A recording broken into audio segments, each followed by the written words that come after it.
हमारे यहाँ कमी है, तो कमी को दूर करें, क्योंकि नव वर्ष में हम लोग प्रवेश किए हैं और संत महापुरुषों के छत्र छाया में, चरणों में आज शुरुआत 2023 के पहला दिन में संतों के चरण में आपका समय व्यतीत हो रहा है।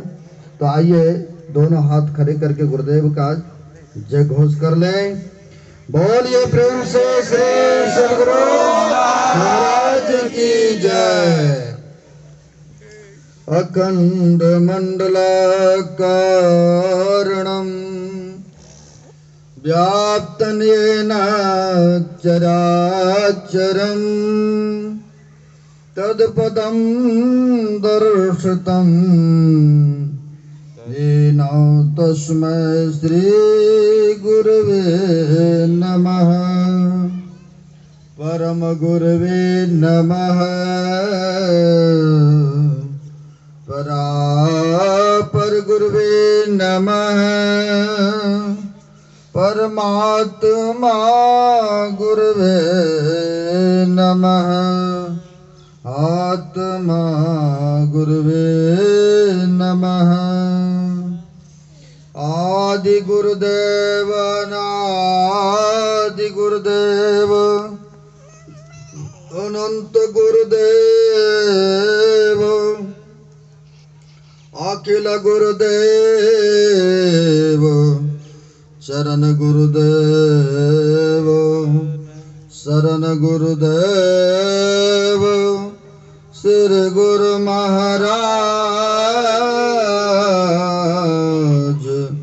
चरणारविंदो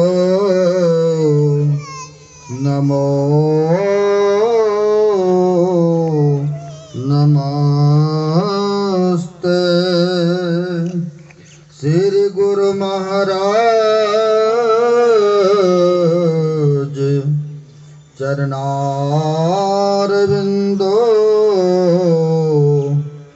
नमो नमस्ते। प्रातः स्मरणीय अनुश्री घोषित सर्वत्र व्याप्त जग उद्धारक जग कल्याणकारक ऐसे कण कण में ऐसे जन जन में व्याप्त ऐसे गुरुदेव के पाद पद्मों में असंख्य असंख्य बार नमन है। तीर्थों को भी पावन करने वाले मंचस्थ पूज्याति पूज्य पूज्य साधु चरण उपस्थित सदगुरु के सदभक्तगण, बड़े खुशी हर्ष की बात है। प्रत्येक वर्ष की भांति इस वर्ष भी हम लोग यह सामूहिक यह कार्यक्रम में सत्संग में आकर के भाग लिए हैं। जो मानव शरीर का कर्तव्य है, कर्म है, वो कर्म करने हेतु यहाँ पर पधारे हुए हैं। यह नव वर्ष में, यो तो यह अंग्रेजी हिसाब से नव वर्ष में हम लोग 2023 के पहले दिन में हम लोग प्रवेशिंग किए हैं। यो देसी हिसाब से चलेंगे तो हम लोगों के लिए चैत बैसाख में नव वर्ष मनाया जाता है। खैर 75% तो आप लोग यही देखते हैं, इसी को मानते हैं, लेकिन हम लोग इस नव वर्ष में प्रवेश किए हैं तो हम लोगों को ऐसा धारणा, ऐसा आस्था, ऐसा विश्वास लेना चाहिए कि हम आज दिनों से सत्कर्मों को करें। जो भी अशुभ कर्म बनता आया है, जीवन में होता चला आया है, एक अनुष्ठान ले, एक प्रतिज्ञा लें कि हम नव वर्ष में प्रवेश किए हैं और हम अच्छे सत्कर्मों को करेंगे। और जब ऐसा लेकर के धारणा चलेंगे, ऐसी प्रतिज्ञा लेकर के जीवन व्यतीत करेंगे तो जीवन कहते आपका खुशहाल रहेगा, सुखद रहेगा, मंगलमय जीवन व्यतीत होगा, शांति पूर्वक जीवन व्यतीत करेंगे। इसलिए हम लोगों को एक ऐसी अनुष्ठान लेना चाहिए, प्रतिज्ञाएं लेना चाहिए कि हम लोग आज से बढ़िया से संतों महापुरुषों के छत्र छाया में रह करके अपना जीवन व्यतीत करेंगे। हम लोग सुन रहे थे अभी पाठ के क्रम में, गुरु के संबंध में रामायण में सुनते हैं या पढ़ते हैं, कहा है बिन गुरु भव निधि तरय न कोई, जो बिरंच शंकर सम होई। कहते हैं बिना गुरु के यह भवसागर शरीर और संसार से कोई पार नहीं हो सकते हैं।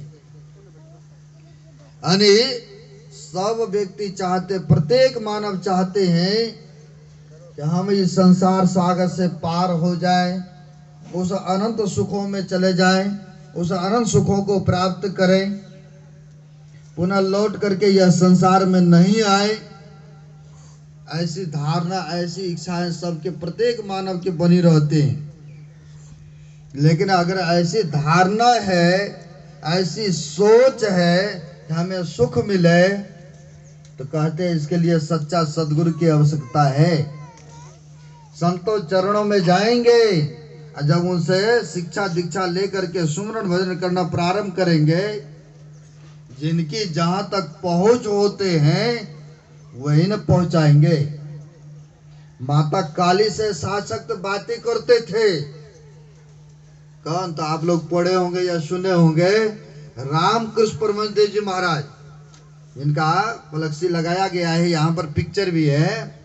शासक हम लोग वार्तालाप करते थे, जैसे एक दूसरे से बातचीत करते हैं ना, ऐसे पुजारी थे। और हम लोग गए भी थे वहां पर जहाँ संत महापुरुष रहे। कलकत्ता गए थे सत्संग करने, तो भक्तों ने लेके गए थे, तो गए थे, तो वह काली माँ से शासक बातें होते थे उनके। लेकिन संतों ने देखा, एक संत ने देखा जिनका नाम था तोतापुरी संत, देखा जा रहा था, इसी तरह सत्संग हो रहा था, थोड़ा देर के लिए हुआ। यहाँ पर भी बैठे हैं तो सबके सब तो नहीं है कि गुरु महाराज से संतों से जुड़े हैं, लेकिन यह है कि चलो अच्छा कार्य हो रहा है, शुभ दिन है आज, और चलो बैठते हैं, समय देते हैं। इसी तरह से रामकृष्ण परमहंस जी महाराज जा रहे थे, मन में हुआ कि सत्संग हो रहा है, चलो चलते हैं, बैठते हैं। आया, बैठा, सुना, तो संतों की दृष्टि पड़ते हैं, वो जानी जान होते हैं। उन्होंने देखा तो कहा अरे ये तो बहुत उच्च कोटि के महापुरुष बनने क्या है अधिकारी। बुलाया, कहा देखो तुम्हारे जमीन तैयार है, बीज डलवा लो। यानी कहा तुम्हारे अंतःकरण पवित्रमय है, तुम दीक्षा ले लो और फिर सुमरन भजन करो, तुम्हें बहुत वह सुख मिलेगा, आनंद मिलेगा। बोला हम तो काली माँ से शासक बातें करते हैं, तो हम दीक्षा लेंगे कि लेके क्या करेंगे? हमारी तो उनसे डायरेक्ट बातें होते हैं। नहीं, किसी को रिद्धि सिद्धि आ जाए तो कहेंगे कि नहीं हम तो बहुत कुछ जानते हैं। आपके गुरु महाराज क्या जानेंगे? ऐसा भी बहुत है आजकल, चमत्कार की नमस्कारें होते हैं, बहुत ऐसा जगह जगह देखने को मिलता है। लेकिन हमारे गुरु महाराज ने कहा है जिनकी जीवन पवित्रमय व्यतीत हो जाए, पंच पापों को त्याग करके रहे, इससे बढ़ करके और कोई चमत्कार नहीं हो सकता है। चमत्कार तो जब तक पुण्य के पूंजी है तभी तक न चमत्कार दिखाएंगे यार। जब तक जेब में पैसा रुपया है तभी तक न खर्चा करेंगे, और जैसे खत्म हुआ फिर तो कुछ नहीं हाथ पल्ले है। वैसे ही आपके पास में जब तक पुण्य के पूंजी है तब तक दूसरे को आशीर्वाद दे रहे हैं, उसका फलीभूत हो रहा है, मनोरथ उनका पूर्ण हो रहा है। और जैसे खत्म हुआ वैसे कुछ नहीं, फिर कुछ नहीं मिलने को है और कुछ नहीं होने को है। है ना। अब यहाँ पर कहा जमीन तैयार है, बीज डलवा लो। कहा हम तो डायरेक्ट बातें करते हैं काली माता से, फिर क्या। कहा देखो फिर भी ले लो, फिर भी ले लो गुरु मंत्र। कहा इतना कहते हैं महाराज जी तो हम पूछेंगे पहले, जो हमारी माता जी है हम पहले उनसे पूछेंगे। अगर वो कह देगी हाँ बेटा ले लो, तो फिर हम ले लेंगे, आपको गुरु बना लेंगे। बोला ठीक है तुम पूछ के आओ। गए, और गए तो जैसे किसी से माँ बाप से बेटे पूछते हैं ना, या आप ही कई बार द्वंद्व में पड़ जाते हैं या निर्णय नहीं कर पाते, तो बड़े आदमी श्रेष्ठ पूछते हैं, उनसे सुलझाव लेते, विचार लेते हैं। जा करके इन्होंने भी पूछा, माँ ऐसे ऐसे एक संत आए हैं और वो कहते हैं दीक्षा ले लो। दीक्षा ले लो। मैंने कहा अपने माता जी से पूछेंगे तब जा करके लेंगे, क्या कहते, इसलिए आपका क्या आज्ञा है, आदेश है। कहा बेटा ठीक ही कह रहे हैं, बेटा तुम्हें ठीक ही कह रहे हैं वो संत। कहा माँ आप तो शासक हमसे वार्तालाप, आप काली माँ है, एक देवी है। कहा वो तो ठीक है, मेरी जहाँ तक पहुँच है हम वहीं तक तो तुम्हें पहुँचा सकता हूँ ना। हमारी पहुँच कहाँ, तो स्वर्ग तक है, और स्वर्ग भी 1 2 3 नहीं है।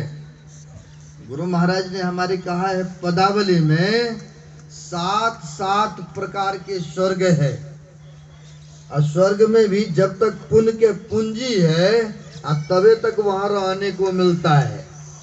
हमारे गुरुदेव ने कहा है 7 स्वर्ग केर निवासी, देव देव सब अमित विलासी, कोई न अस्थिर सब ही बटो ही, सत्य शांति की स्थिर वही। गुरुदेव के अनुभव वाणी है, कहते हैं 7 प्रकार की स्वर्ग है, कोई न अस्थिर सब ही बटो ही। हम लोग भी बटो ही है ना, यहाँ आए हैं कितना 80 90 100 बरस तक रहेंगे, अब फिर यहाँ से चलते बनेंगे, और हमारे पूर्वज जितने आए सब चलते बनेंगे नहीं। ठीक उसी प्रकार से जब तक पुण्य के पूंजी रहते हैं तबे तक वहां रहने के लिए मिलता है, और उसके बाद फिर वहां से आना ही पड़ता है। लेकिन सत्य शांति की स्थिर वही, जो सत्य में प्रतिष्ठित हैं, जो संतों से सत्य युक्ति ले लिए हैं, और जब साधन भजन करते हैं तब तो वह धाम में चले जाते हैं जहां से लौटना नहीं होता है। कहा बेटा देखो हमारी पहुंच तो स्वर्ग तक है, और तुम्हें हम वहीं तक पहुंचा भी सकता हूं, इसके अलावा तो वही भवसागर को पार कराएंगे। तुम ले लो दीक्षा। अब माँ की आज्ञा मिल गई, दीक्षा ले लो। गए महाराज जी कृपा करें बताएं, तो देखते ही थे कि होनहार है, इसका अंतःकरण पवित्रमय है। तोतापुरी संत तोतापुरी से दीक्षा लिए और फिर सुमरन भजन किए, और जब सुमरन भजन किए तो कहते हैं उसको वह आनंद वह रस मिला जो कि ध्यान में मगन रहा करते थे, और समय पाकर के शरीर में, अब शरीर है हमारे गुरुदेव को भी शरीर में हिरनिया बीमारी हो गए, बहुत सारे महापुरुषों को हुआ है। तो रामकृष्ण परमहंस जी महाराज को भी कैंसर की बीमारी, कैंसर की, अब देख लीजिए, अब बीमारी ही नहीं घाव हो चुका था, उनमें सुनते हैं कीड़े भी आ गए थे। किसी ने कहा महाराज आप इतने पहुंचे हुए कोट के संत हैं, फिर आपने यौगिक बल लगा दीजिए, सारे दुखों से सारे ही कष्टों से मुक्त हो जाएंगे। लेकिन संतों ने कहा वो अपनी जगह है और हम अपनी जगह है, हमें कोई पीड़ा नहीं हो रही है। क्यों ऐसा? क्योंकि चेतन वृत्ति को उन्होंने समेट लिया था योग के द्वारा, सुमरन के द्वारा, साधना के द्वारा चेतन वृत्ति फैले रहते हैं। और तबे न पीड़ा होता है, टांग में चोट लगा है, जख्म है। और जैसे चेतन वृत्ति सोने के क्रम में आज सब अपने चेतन वृत्ति को समेट करके अंदर में प्रवेश कर जाते हैं, तो पीड़ा कहाँ, पेट में दर्द कि सिर में दर्द, जैसे अंदर में प्रवेश किए यानी सो गए, सारा पीड़ा सारा टेंशन खत्म हो जाता है कि नहीं है? लेकिन ये तो नीचे में गए। लेकिन महापुरुष कहते हैं पिंड से ब्रह्मांड में जब जाएंगे वह सुख वह आनंद मिलेगा जो संसार के पदार्थ में यह सुषुप्ति अवस्था में जाने से नहीं। वह पिंड से ब्रह्मांड में गए तो वह 24 घंटा आपको वह सुख वह आनंद मिलेगा। लेकिन जब तक बताने वाला सच्चा सदगुरु नहीं मिलेगा तब तक यह ज्ञान नहीं हो सकता। इसलिए हमारे गुरु महाराज ने कहा है, करी सत्संग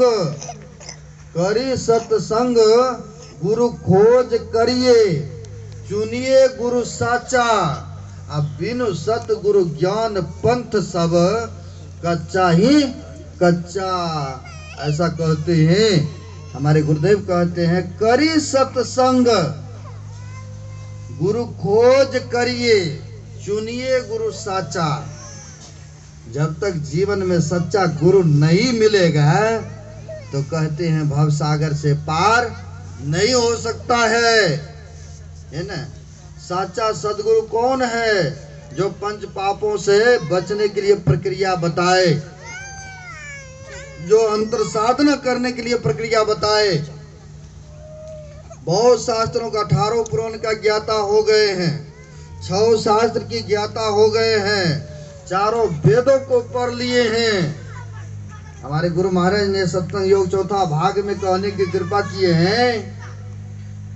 बहुत बड़ा विद्वान है, बहुत भगत जगत उनके आगे पीछे घूमे। अगर उनके व्यवहार उनके आचरण में कमी पाई जाए, ऐसे को अगर पहले गुरु बना भी लिए हैं तो कहते हैं दुराचरण जान लेने पर उनको परित्याग कर देना चाहिए। अपनी बात नहीं, भाग चतुर में गुरुदेव कहते हैं उनको त्याग कर देना चाहिए, क्योंकि उनका प्रभाव शिष्यों के ऊपर पड़ते हैं। इसलिए सच्चा सदगुरु जीवन में चाहिए। जब तक सच्चा सदगुरु नहीं मिलेंगे, कहा है सहजो जगत में गुरु बहुत फिरे। संसार में कालनेमी भी हनुमान जी को गुरु बनने के लिए जा रहे थे ना, रवन पड़े होंगे, वेश धारण किए थे, आओ दीक्षा शिक्षा ले लो, तुम जा रहे हो संजीवनी बूटी लाने के लिए, हम सब जानते हैं। अरे तुम्हें तो हम 1 मिनट में पहुंचा देंगे वहां धौलागिरी पर्वत पर। बोला ये तो मेरे मन के बात जान गए। उनको भी थोड़ा देर के लिए विश्वास हो गए थे, इनको हनुमान जी को, राम भक्तों को कहा स्नान करके आओ, फिर तुम्हें हम दीक्षा देते हैं। गए ना स्नान करने, लेकिन वहां पर गए तो मगरमच्छ ने पकड़ लिया पैर।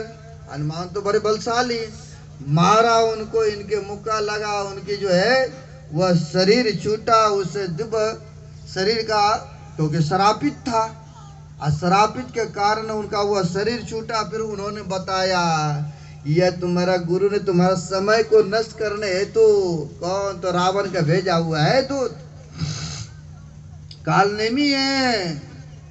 बोला अच्छा ऐसा है, तब तो देख लीजिए क्या हालत हुई। यानी छिप नहीं पाया, तो वो भी तो एक गुरु बनने के लिए था ना तत्पर।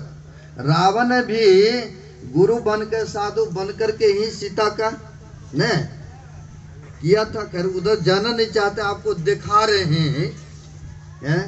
तो वही कहते सहजो जगत में गुरु बहुत फिरे, ज्ञान ध्यान सुध नाही, तार सके नहीं एक को, गए बहुत की बाँ। कहते हैं सहजो जगत में गुरु बहुत फिरे, बहुत गुरु। उतना समय नहीं है, समय तो ये तो 12:04 हो चुका है, हम ज्यादा ले रहे हैं।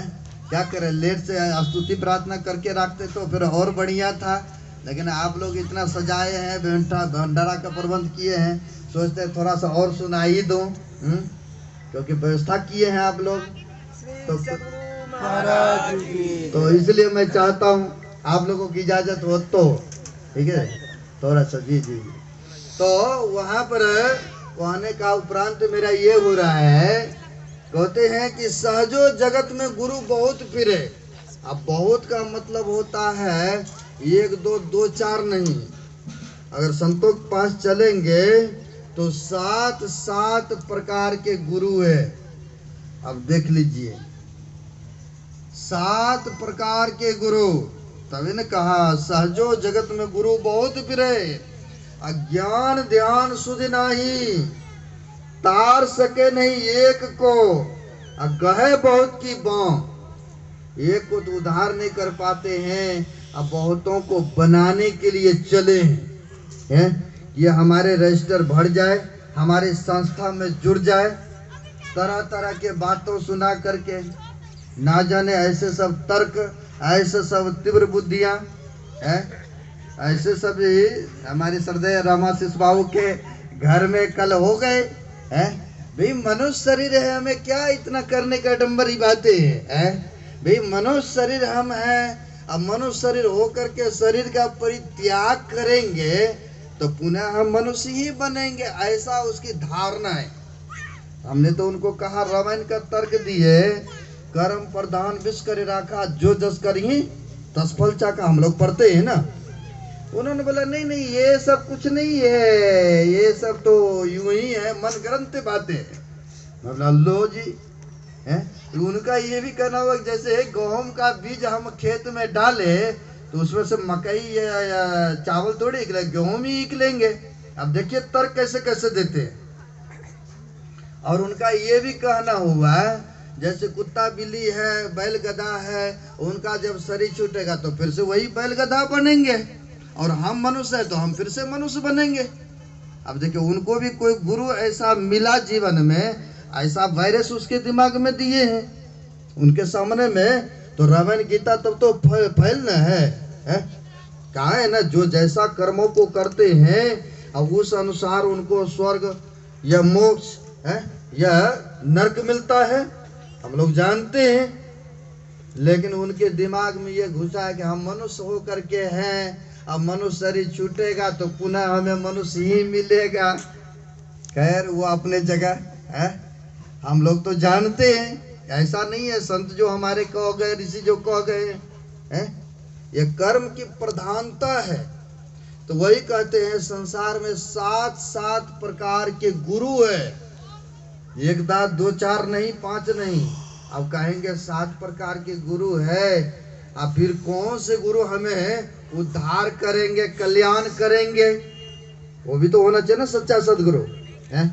तो कहा है 7 प्रकार के गुरु मैं दिखा रहा हूं। प्रथम गुरु है माता पिता, सोई रज ब्रिज की दाता। पहला जन्मदाता माता पिता, ये भी गुरु होते हैं। पुत्र या पुत्रियों का कर्तव्य होता है सेवा करना चाहिए। अगर आप सेवा करेंगे, आप भी तो माँ बाप बनेंगे ना, एक दिन वृद्धा होंगे तो माँ बाप आप भी बनेंगे। आप अगर करेंगे तो आपको भी मिलेगा सेवा है। तो महापुरुष कहते हैं पहला गुरु माता पिता होते हैं। प्रथम गुरु है माता पिता, सोई रज ब्रिज के दाता। दूसर गुरु है मन की धाई, गिरियाबास की बंद छोराई। और तीसर गुरु जिन धरिया नामा, ले ले पुकारा ही गामा। जैसे जन्म होते हैं ना बच्चे का, माई दाई उनको नाभिया काटने के लिए आती है, साफ सुथरे करती है, तो वो भी एक जीवन में दूसरा गुरु है। और तीसरा गुरु वह है जो आपके नामकरण कर दिया। नहीं कोई को होता है ना, नाम रखवाते हैं साधु महात्मा श्रेष्ठ जनों से या पंडित मौलवियों से रखाते हैं। नामकरण जिसने किया वो भी आपके गुरु हो गए, तीसरा गुरु हुए। चौथा गुरु जिन शिक्षा देना, जगत व्यवहार समय तब चिन्ना। जो पढ़ाई लिखाई अक्षर का बोध कराया, नहीं कहते हमारे वो भौतिक विद्या के टीचर गुरु वही रहा है जीवन में, कि उन्होंने अच्छा हमें पढ़ाया लिखा, आज हम सर्विसमैन हुए।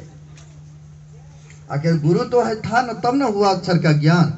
तब ना आज पढ़ लिख करके कुछ योग हुए हैं। अगर कहीं हम लोग जानते हैं कबीर साहब के समक्ष के कालीन में वो भी बहुत सर्वाजित नामक बहुत बड़ा विद्वान, 18 पुराण 6 शास्त्र वेद उपनिषद जितने थे, पढ़े लिखे थे, मेधावी शक्तियां थी। एक बार जो पुस्तक पढ़ लेते तो उनके दिमाग में अट जाते थे। और कोई भी व्यक्ति किताब रख के पूछते थे, ये मुझवानी इनको याद पढ़े थे और इनको जो है वह याद, वह पृष्ठ नंबर से पूरी जवाब देते थे। वो कई बार विद्या का भी अहंकार, कई बार सुंदरता का भी घमंड है, कई बार शरीर में बल बहुत है उसका भी अहंकार न, और कई धन दौलत रुपया ज्यादा हो गया तो उसका भी अहंकार होते हैं व्यक्ति में। अब वहां पर भी अहंकार उनको कि हमारे जैसे कोई विद्वान है ही नहीं, हमारे जैसे जानकारी कोई है ही नहीं, कि इनको तो सर्वाजित को ऐसा हुआ। और फिर जा के बड़े बड़े विद्वानों से टक्कर भी लेने लगे, है ना। हमसे आप शास्त्रार्थ कीजिए हमसे। अब लो, जैसे हमारे सहरसा जिला के भी पंडित मिश्रा जी थे, आदि गुरु शंकराचार्य से भी उन्होंने भी शास्त्रार्थ करने लगे थे। तो ऐसे बहुतों देखने को मिलता है। अब ठीक उसी समय भी साधु महात्माओं को जा करके शास्त्रार्थ करते थे। इनको तो कंठस्थ, अब 1-2 पन्ने 2-4 पन्ने आपको याद होगा, पूरी किताबें तो नहीं याद होंगे ना, लेकिन उनको याद, उनको पूर्णतः याद रहते थे सर्वाजित को। तभी उन्होंने सबको पराजित कर लिया था, सबको हरा दिया था, पराजित कर दिए थे। लेकिन आया सबको जीत करके तो उनके पूजनीय माता जी संतों से जुड़ी हुई थी। संत कबीर साहब से कहा, पुत्र तुम तो सबको पराजित कर दिया है, तुम कबीर साहब को भी पराजित कर दो बेटा, तब मानो मैं। कहा, माँ सुना वो तो पढ़े लिखे ही नहीं है, फिर उनसे शास्त्रार्थ है। बोला फिर भी जाओ पुत्र। तो पुत्र कहते हैं, तब आप कहोगे ना कि विश्व विजेता है। कहा, अगर उनको परास्त कर दो, हाँ तब मैं कह सकती हूँ कि विश्व विजेता हमारा पुत्र है। अब वहां से अपने घर के लोगों से अपनी बड़प्पन सुनने के लिए उसका पुत्र बड़ी उत्सुक थे। बहुत सारे पुस्तकों को, उस समय बैलगाड़ियां चलते थे, जैसे हमारे गुरु महाराज भी बैलगाड़ी पे चल के प्रचार प्रसार किए हैं ने, आप लोग पढ़े होंगे या सुने होंगे। अब बैलगाड़ियों पर पुस्तक लेकर के जाने लगे। अब अनजान जगह गए तो अनजान जगह जाने के बाद क्या होता, कई बार पूछना पड़ता है। और हम तो रमाशीष बाबू के मकान पर कितने बार आए सालों साल, लेकिन फिर भी हमको पूछना पड़ता, क्योंकि गली का वहाँ का पता नहीं लगता है, सब एक ही जगह दिखता है ना। लोकेशन भेजा तो पर भी पूछना पड़ा, बहुत ऐसा देखने को मिलता है। तो होता क्या है, वहां पर भी बैलगाड़ियों पर लेकर के जा रहे थे, तो उनको पता नहीं था कि कबीर कौन सी कुटिया कौन से गांव में रहते हैं। आप लोग भी कई बार जाते हैं तो नहीं पता चलता, पूछते हैं। पूछते, एक माई पानी निकाल रही थी, उस समय कुआं हुआ करते थे ना, पानी निकाल रही थी। पूछते हैं कि कबीर साहब का घर किधर है, माई बता दो। अब वो भी माई इनसे जुड़ी हुई थी, देखा इनको अहंकार अंदर में है। कोई भी शब्दों से पता चल जाता है ना, किसी को सूची शब्द आदर भाव से कहना और किसी को ऐसे सीधी सीधी बातें करना। तो माई समझ गई, कहा कबीर साहब का घर चाहिए आपको, तो सुनिए मैं बता रही हूँ। कबीर का घर शिखर पर, जहां से लेली गैल, अब पान टिके पिपील का, अब पंडित लादे बैल।